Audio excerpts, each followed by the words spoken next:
Welcome everyone to this initiative from the Center for Science and Environment on the occasion of the World Antimicrobial Awareness Week 2020. CSE is a non-for-profit public research and advocacy organization based out of New Delhi, India. I am Rajeshwari Sinha from the Food Safety and Toxins program at CSE, as part of which we've been working on the issue of antimicrobial resistance or AMR, more so in the area of the animal and environmental aspects. This conversation that we're going to have today is a part of CSE's Act on AMR series, wherein we are engaging with experts from different parts of the world to understand and know from them how they would like to address this issue of antimicrobial resistance, particularly antibiotic resistance, which is a rising global public health threat. Now, AMR, as we all know, is a One Health issue, which implies that all sectors, human health, animal health, plant health, and environment, they not only have a role in contributing to this issue, but an equally important role in addressing this issue. And today we are going to specifically focus on understanding the importance of water, sanitation, and hygiene in combating this public health problem. To tell us more today, we have with us Ms. Kate Medlicott from the World Health Organization in Geneva. Ms. Medlicott is the Sanitation and Wastewater Team Leader within the WASH team at WHO. And in this role, she is responsible for translating evidence to policy and practice through WHO guidelines and health sector collaborations, where sanitation is a critical component of disease control. Kate is also the WHO's focal point on environmental aspects of AMR. Thank you very much, Kate, for joining us and agreeing to do this with us. We are really pleased to have you on board, and we look forward to some interesting conversations today. Yeah, thank you. Thank you so much for having me. It's a real pleasure to be here with CSE, who we have some really fantastic collaborations with on many topics, but especially at this moment, because we of course the World Antibiotics Awareness Week, which really nicely coincides with World Toilet Day on 19 November. So it's great timing for this discussion. Thank you. Right. Moving on, like I said, water, sanitation, and hygiene, often abbreviated as WASH, very nice acronym. Antimicrobial resistance, AMR, another good acronym. But it's important that at the very beginning we start with understanding how the issues related to water, sanitation, and hygiene, as well as wastewater management, is linked to this global public health issue of AMR. Can you help us, our viewers, understand what is the actual linkage? Yeah, well, the truth is we don't really know for sure, but certainly what we do know is that poor WASH access leads to a huge amount of infections each year that could be prevented with just basic water and sanitation at home. And people are treating those infections with really precious antimicrobials that's hundreds of millions of doses that could be avoided each year just by basic sanitation, hand washing, clean water at home. And sort of beyond that, what we know as well is that every human, every animal, when we excrete, what is coming out in our excreta is also the resistant bacteria, genes, and antimicrobials if we are taking treatments. So those all end up in the environment, and they create pressure for increased resistance, and then you have resistant organisms coming back and reinfecting people. So that's we know that's the plausible chain of infection and driver within the environment for AMR. But the extent to which that is happening is not entirely clear. What is the concentration of chemicals for which pathogens? We don't know for sure, but as I said, the pathway is really plausible. And there's definitely things that we can act on right now that's going to make a big difference for combating AMR, and as well as a whole lot of other water and sanitation related diseases. So the really important point is that any uncertainty is not a justification for inaction. We can definitely do things now while some of these research questions are being answered. Right. So what I understand is, of course, the key determinants that is driving this problem in the overall environment is like you said, it's the genes and it's the antimicrobials as well as the resistant bacteria. And considering the environment has so many aspects, the problem becomes even more and more complex. Yeah. But as someone who's leading this WASH effort from the WHO, what do you think? How much of focus has this aspect really got? Because there has been a sense that the environment and the animal aspects lag a little behind than what when it comes to AMR.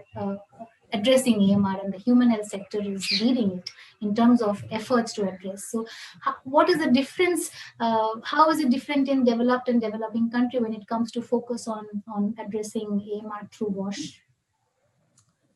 Well, it's true. I think it has been a little bit later to the discussion, but certainly the environmental aspects have been there since the 2015 Global Action Plan on Antimicrobial Resistance. And since then, we've just seen this topic growing more and more in terms of its understanding and acceptance, although I would say we've still got a little way to go. Maybe one of the reasons that it was kind of a bit slow in the beginning is I think there's a tendency to think of this as something that lies outside of the health sector and somebody else will deal with it, where in fact actually the health sector has a really important role to play. And what's more, we know for sure that beating AMR is going to be a multi-sectoral effort. So I think as that understanding increases, we're seeing greater attention. And we talked before about some of the unclarity, and I think sometimes that can be a bit kind of paralyzing in terms of we're not sure what to do, which is why we've published this document. So I think to your question about developing countries, I would say that kind of awakening is happening similarly in developed and developing countries. But to a certain extent, the responses to it are a bit different. So, for example, in developed countries where you've got more or less 100% coverage of safe water supply and sanitation, they can really focus on aspects of optimization, you could say, looking at tertiary treatment processes or manufacturing processes, or the extent to which their choices for procurement are affecting how antimicrobials are produced in developing nations, if that's the case. I think, in terms of developing countries, the challenges really lie in some pretty fundamental things, and it's just kind of shocking that in this year, as we're approaching World Toilet Day, you've got more than 2 billion people who lack access to basic sanitation, 4.2 without safely managed sanitation, nearly 3 billion people who don't have hand hygiene facilities at home, and between 104 and 105 healthcare facilities without basic water supply and sanitation, so that they can do really important infection prevention and control in healthcare facilities. So in developing countries, that's really kind of where the focus ought to start, not exclusively, of course, but those challenges are going to be some of the really important things that the issue of antimicrobial resistance can help put a spotlight on. Okay, but so I also came across the tripartite report, which I understand will be releasing this around this time on the wash and wastewater management to prevent infections and reduce the spread of AMR. So I understand. Can you tell us a little bit more about this report, and also why is it important to take into consideration wash as well as wastewater management while developing national plans and policies. So I understand that the report reflects around these areas. If you could elaborate on that. Yeah, well, as I was saying, we do have this greater recognition, so a real willingness by actors at all levels to do more on this topic, but some kind of just not really necessarily knowing where to start. As you say, it's complex. So the purpose of this document was first to really kind of demystify the issue, to really describe quite clearly what we do and don't know about the role that the environment plays in combating AMR or contributing to the spread of it. So we wanted to first just to provide a really clear status of where we're at. We also wanted to kind of stop finger pointing, you could say, right? Like it's actually kind of unhelpful if you've got industry saying oh no, it's the agricultural sector's fault, or it's community saying no, it needs to be dealt with in the health facilities. The reality is, even if we don't know the exact contribution, all of those sectors, whether it's households, health facilities, agricultural production, manufacturing, they all play a role in contributing to and can play a role in combating AMR. So that's what we wanted to do, was to sort of stop that finger pointing and get really clear to the actions that can be taken within each of those sectors. And linked to that, of course, was to make sure that these wash and wastewater actors actually have a seat at the table. So in many countries, the process of developing national action plans hasn't necessarily involved wash sector stakeholders. So in order to get sensible water and sanitation related actions within the national action plans, that they need to be there and be contributing. But what's more, they can be extracting from that how they change water sector policy to be more AMR sensitive if it's not already that way. So that's really the intention, is to get wash actors at the table and making sure that the national action plans or wash policies are have that wash element within them, or AMR element, vice versa. Right. Very true. I mean, I actually agree with you when you talk in terms of wash and wastewater. Similarly, from our experiences of working in India as well as in Africa, even we understand that for example, the representation from the environment sector or the water aspects or waste aspects, there's a long way to go to become at par with the focus that other sectors are getting. But if I may ask you, within the wash sphere, what are those specific areas you think that need to be addressed, that we need to focus in order to de-link, in order to not say that AMR is becoming is happening because of these reasons from wash? What are those few key areas that you would like to highlight?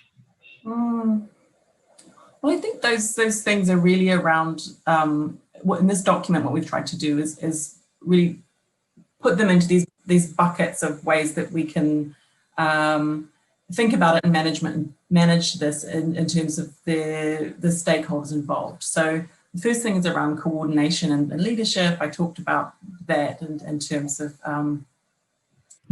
making sure that we have the right people at the table in AMR and wash sector planning. It's around communities and households. So again, a lot of that is not anything new. We're just using existing advice on how to create safe sanitation systems, safe drinking water systems, as is described in our guidelines on sanitation and health, our guidelines on drinking water quality, our practical steps for wash and health facilities. Those are all existing guidance that is going to make a big difference for AMR. And then probably a little bit less in my kind of direct expertise, but is taken up by our partners at FAO and OIE, is issues around plant and animal production manufacturing, which cuts across some of WHO's work as well as UN Environment. And then, of course, surveillance and research. So there's lots of AMR surveillance going on, but making sure that where it's feasible and affordable to be incorporating environmental surveillance in there as well. Right. So when you say that in one of the previous discussions, we were talking about the difference between developed and developing countries, and one of the points which came up was, you know, access to basic sanitation facilities, access to water are some of the concerns in the developing parts of the world. From the perspective of the WASH and with the tremendous experience that you have had working in this area, what according to you should be the strategy for countries, developing countries, to handle this crisis, you know? Yeah. So certainly, you know, we wouldn't say that there's one single strategy that every country should follow. But what the technical brief on WASH and AMR talks about is doing a national level risk assessment. And so the purpose of that is to kind of look at a national level and say, okay, what are the primary sources? How is different antimicrobials being transported around? What is the patterns of production of livestock and of WASH access? And then to figure out, you know, where are the hot spots, where is the opportunities for risk reduction, and use that as the basis for prioritising investments on WASH as it relates to AMR. But having said that, you know, just based on the numbers of what we know in terms of, you know, I said them before, right? The low, in some cases shockingly low access to water and sanitation, hygiene facilities at home and in healthcare facilities. That's always going to be a really good place to start if countries haven't, you know, have got some way to go towards universal access to safe drinking water and sanitation. And maybe I'll just kind of finish by saying that, you know, for World Toilet Day, we're also releasing a report with UNICEF, which is called The State of the World Sanitation. And this report kind of really lays bare the challenge that we have ahead of us to meet safely managed sanitation, not just toilets, but you know, whole systems that manage waste from the toilet to where it ends up in the environment or being reused in food production. Really laying bare how far we've got to go to meet those SDG targets, the massive investments that are needed, and really calling on states to step up and tackle this challenge in a generation. It has been done in other countries before. There's some wonderful examples, and Singapore, Malaysia, Thailand have made really rapid progress. India, of course, more recently through the Swachh Bharat mission. So it can be done, and that's what we're calling for this World Toilet Day, and linking that with Antibiotics Awareness Week to really, you know, bring the health sector on board with this challenge, and making sure that the benefits that will accrue to AMR of achieving this are part of the conversation. That actually I find that very interesting when you talk about merging these kind of initiatives and finding out the actual linkages and how one contributes to the other and how one could help address the other. I think a couple of questions, basics, if I would ask you for our viewers who are who are listening in, watching us. So how are the factors like moving beyond health sector and water, access to basic sanitation facilities and water? What do you have to say, for example, waste from food animal farms, or for example, waste from an agricultural farm, or even at the household or the community level, where as a practice, commonly expired or unused drugs are disposed or flushed. All of them have bearing on water sanitation and hygiene in some way or the other. Any brief comments you have on that in the context of One Health? Yeah, well, firstly, I think a really important principle is about source control, right? So once these compounds are in the water, they're not necessarily easy or cheap to remove. So, if we can actually manage these issues at source, so making sure that the living conditions of animals are not really, conducive to diseases that would need treatment with antibiotics. It's the same principle in humans as well. If you can prevent infections and avoid unnecessary use of antimicrobials, that's where we should start.